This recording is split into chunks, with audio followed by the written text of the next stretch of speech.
before we have a proper look forward to this weekend, we've got time for a couple of quick questions that have come in. Off the back of, I think, what we were talking about last week as well, and actually this is on World Supersport from Al904cc. Who has said, speaking of Scott Smart, who do the panel feel, or what do the panel feel, I should say, about the 2022 regulations for World Supersport with the introduction of the V2 Panigale and MV800 Triumph 765 alongside the 600cc Yamahas? Personally, I'm all for it, as the series desperately needs a refresh, as only Yamaha still make a 600cc race bike available. Well, I think he's just, that last line absolutely sums it up. I mean, at the end of the day, it does need a refresh, but I wouldn't want to be Scott Smart in a million years, because trying to work out a set of rules that's going to balance this lot up is like, it's virtually impossible. If we move away from that for the moment and go to just World Superbikes in general, you know, who do you legislate against, the motorcycle or the rider? Razgatlioglu is doing the business at the moment on a Yamaha. Is it the Yamaha or is it the rider? Was it the Kawasaki that did it before with Jonathan Ray on it? You know, it's a combination always. And, you know, Scott Smart's big problem is not legislating against a rider's performance. You've got to legislate against any advantage the motorcycle has. You've got to try and equalise that. And sometimes it's masked by just how good a rider is. So then you look to the second guy on a Yamaha or the second guy on a Kawasaki and see where they are and see. And again, it's running those details, those intricate bits of data that you've got to get hold of to work out where it's faster, why it's faster, what can you do to equalise that performance. And then if you're a manufacturer, of course you want to get a bloody performance bonus. You want to be able to make it right. So you're up against riders who are bitching about another bike being faster, a manufacturer who's bitching about, you know, don't take 500 revs off me. I mean, Kawasaki must be a bit sick at the moment because all of a sudden they've got a real battle on their hands in Razgatlioglu. So it's a Scott Smart. No wonder he ain't got much hair left. I think it's a really difficult job. Now, Scott is a clever bloke. He ain't just picking things out of a hat. He's, you know, this is technical and he's working it out properly, but I still wouldn't want his job in about a million years. Fair enough. Well, thank you, Al904cc, for that one. And we've got one more from Alan. This is who doesn't love a bit of tyre talk as well. All our tyres too advanced, needing too many parameters to work optimally. Optimally, yeah, that's a word, isn't it? The rider who hits the pressure wins the race, according to Alan. Well, again, I have this conversation quite often about tyres and how you manage tyres and how you look after tyres. And you're going to laugh. But going back to BSB at the weekend, I couldn't work out why Tommy Bridewell's Ducati was managing his tyres as well as it clearly was. He had pace above everybody else on the same tyres. And I couldn't quite work that out. And then Stuart Blandy used to work for PBM, obviously doing a bit of work somewhere else nowadays. And he said they're running K-Tech suspension. So all of a sudden, it's a bit... He's out of sequence with other stuff. Suddenly, K-Tech may have found something at Alton Park that the other manufacturers in suspension hadn't quite found or hadn't quite landed on. You've got to bear in mind as well, it's something like a British Championship meeting. There's no time for testing. You know, the first day was wet. You know, it was difficult conditions, So you lose, you know, your first couple of sessions due to track conditions. So sometimes you luck into a setting that works. Tommy Bridewell was all at sea in qualifying. He hadn't gone anywhere. He had to start from I don't know, 14th place, I think it was, the first Superbike race. So they, again, it's sometimes it's just you get lucky. There are things that you don't know that are going on sometimes. Why is that tyre holding together better than the others? Is it the way that the rider has set the bike up? Is it the way the rider rides the bike? You are tyre managing in some respects. If you want to go back and have a look at a really, really, really old bit of footage, it is in colour, I can tell you, but it was from the black and white era. I won a race at, I think it was a bloody ITV Superbike race or something at Donington Park. I can't remember. It was 1983 anyway. And early part of the race, I was way back down, but just because I had the maturity then, just to hold fire, to not get too excited. It was a very cold day. And tyres never held together really well. And I just slowly but surely made progress.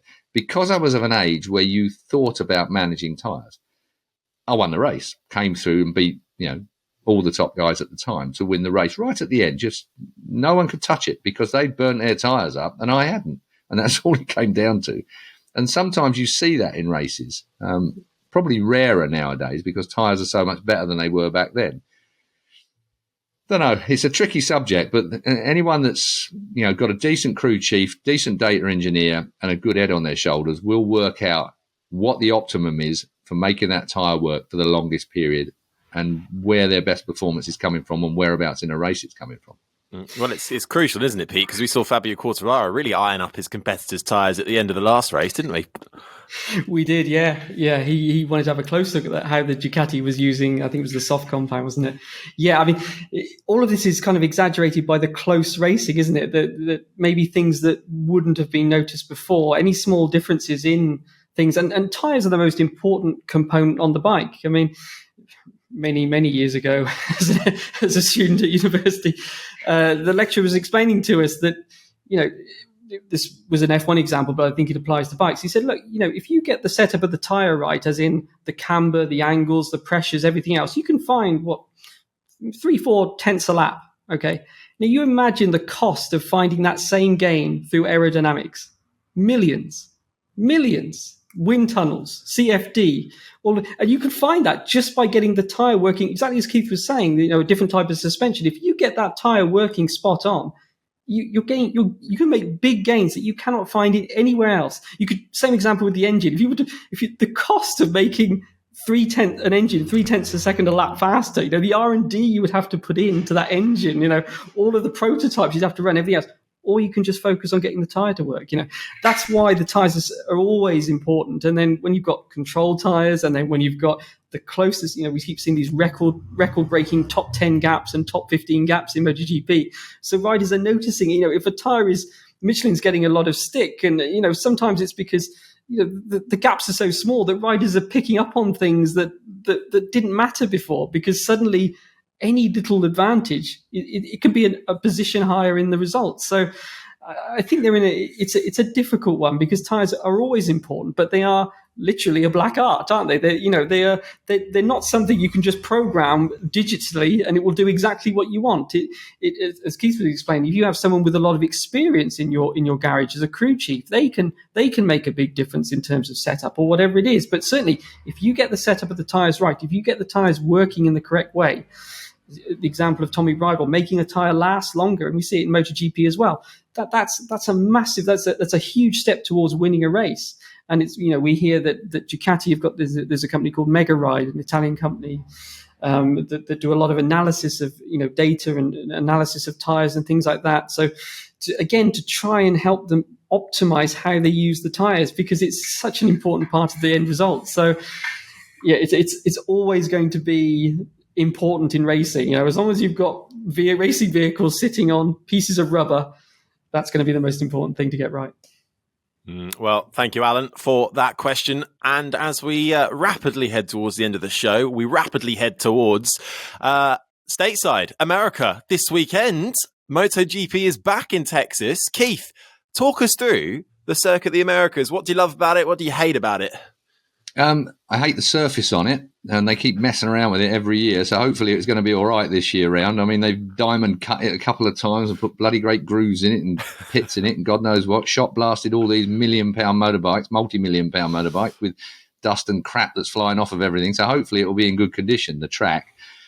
Problem is, everybody's struggling in Texas. I mean, I'm amazed it's going ahead. ICU units are full in hospitals and so on and so forth. Austin has not been in the best of health, quite literally. So fingers crossed first that everybody's healthy. Austin's in a good place. Fantastic event. I love, America.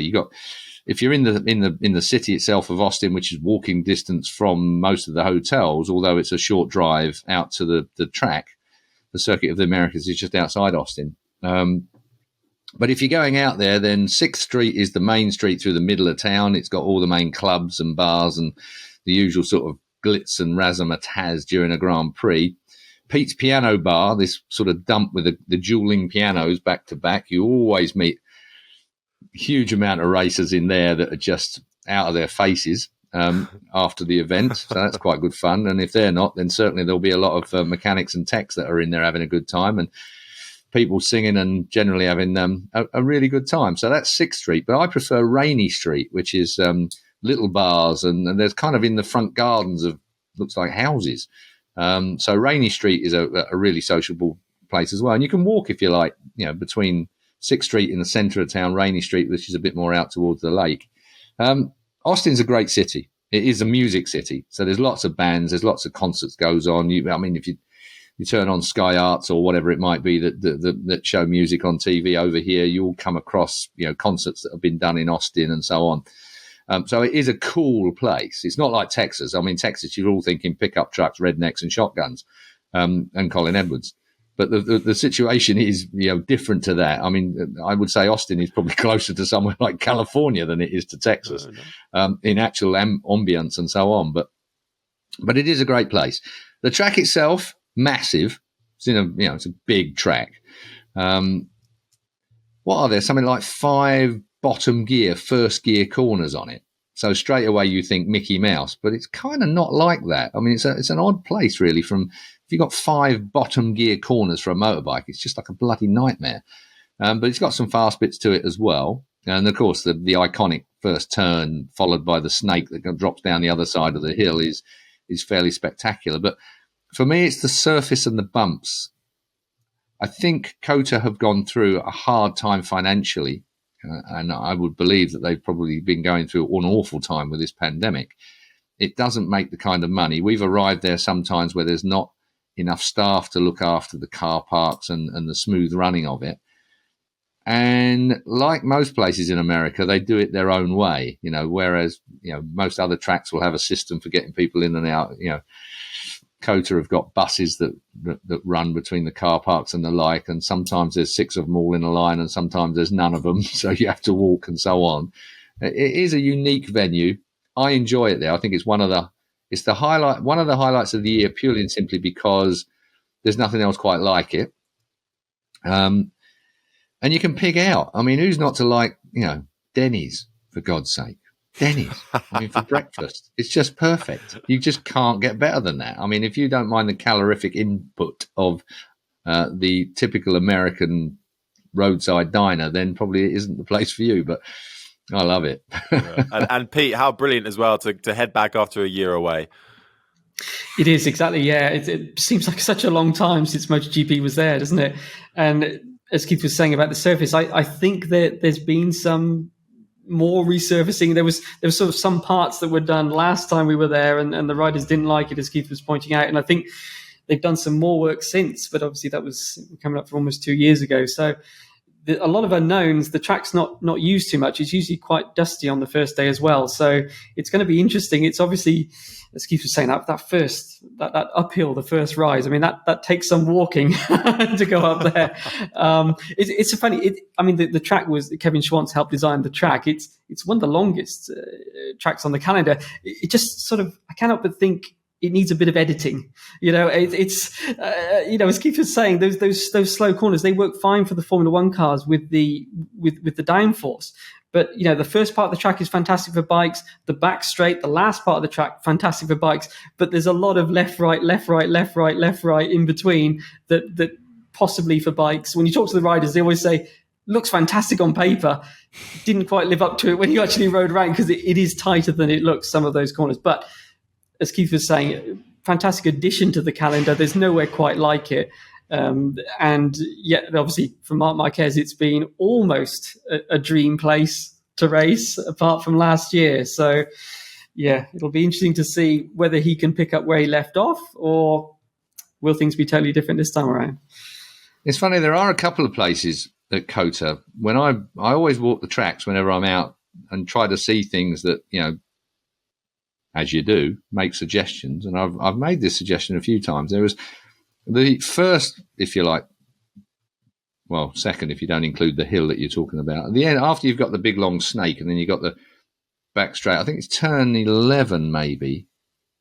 It's a hairpin before you go on to the main straight, which isn't really a straight because you're hanked over on the side anyway. But the hairpin before the main back straight never looks like there's enough runoff there to me.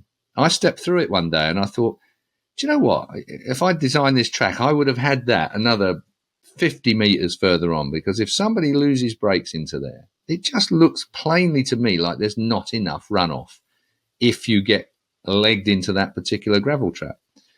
And it amazes me that even though my opinion probably counts for nothing at all, how it was so dismissed when I brought the subject up. And I think that's one of the things that sometimes is wrong in, you almost need whistleblowers when it comes to tracks. I mean, Catalonia, what happened to Luis Salom, that little area of vulnerability that was there. I'd walked that track and I'd never spotted it, but there will be riders or team personnel that might have seen it. And I almost believe that there should be like a ballot box. You can drop the suggestion in, and it should be taken seriously. People we work with in Grand Prix are professionals. They know what they're talking about. They're pretty good at what they do. And if you spot something that's not quite right with a track or a facility in some way, there should be a system. I think the dog agrees. Yeah, I'd say so. I think you should be able to. I think you should be able to make the comment, and it should be taken serious, and it should at least be looked at.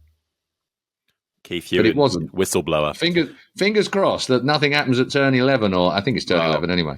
Yeah, well, fingers crossed. Yes, it is a good weekend as well. It is that time, gentlemen. Get your predictions in, please. Think about it. I think I'm going to go first. I'm going to go first this weekend because I've already written mine down. So I know. Have you been studying the form? Have you prepped for this? I've been looking at the form, but also I even look at this season. You look at the form, but you can't really it's just the one consistent is really Fabio Quartararo, isn't it? So, you can't really rule him out on any weekend, regardless if you say it's a Yamaha track or if it isn't. So I'm going to put Quartararo for the win this weekend. I think he's going to be a bit fired up after Bagnaya's last couple of wins. He wants to get back onto that top spot. I'm going to put Bagnaia in second, and I'm going to put Jack Miller in third. All right, who wants to go next? Who's ready?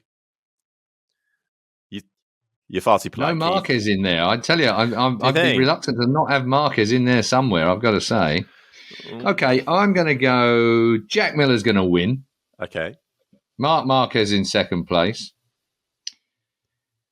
And I'm just wondering whether the Suzuki is going to be something like Rins on the Suzuki. He goes good round there, but it's just a question of whether it's going to work for him. I'll go Rins for third. Well, he won it, didn't he, in 19? So Rins in third for you. Okay, so Pete, you're up. I will go with Mark then. I think really? He's going to want revenge. And I'll put Bagnaia second, so it'll be a rematch from Aragon. And I'll tip Mark at that long back straight. Yeah, they're both pretty quick bikes, aren't they? I think was it 1.2 kilometers, that back straight? As Keith says, it's not the fastest straight because it's got that hairpin Keith was talking about to go on it. But just in terms of length, it's a long back straight. So I just think the Yamaha might suffer on that straight. But I think, Quartararo third because he's always there. I was going to say, no, I thought you weren't going to put Quartararo in there. I thought I'm going to be the only one for one weekend that puts a Quartararo in. Marquez is a good shout. I think he'll be up there, but I think he'll bottle it and fall. Bottle it. Bottle it. I'll get a bit of hate for that. Now I've heard it all. Marquez bottling it. No, bottle it is probably the wrong word then. Trying too hard, maybe. All right then. So to reiterate, it's me, Quartararo, Bagnaia, Miller, Keith, Miller, Marquez, and Rins, and then Pete, Marquez, Bagnaia, and Quartararo. Well, we'll wait and see, because right now I need some more points on the board because you two both have 6 and I've only got 3. But so we'll have to wait and see how that pans out. It is, of course, all gets going once again this weekend for the Grand Prix in America. MotoGP returns to the circuit of the Americas, and then we will return straight after for more MotoGP chat as usual. Get your questions in, get your predictions in as well. Leave them in the comments below. Tweet us, Facebook us, Instagram us. We're all over it. Just search Crash MotoGP. Leave us a review as well wherever you get your podcasts, and we shall see you right back here next week. My thanks to Keith and Pete as ever. Until next time, bye bye.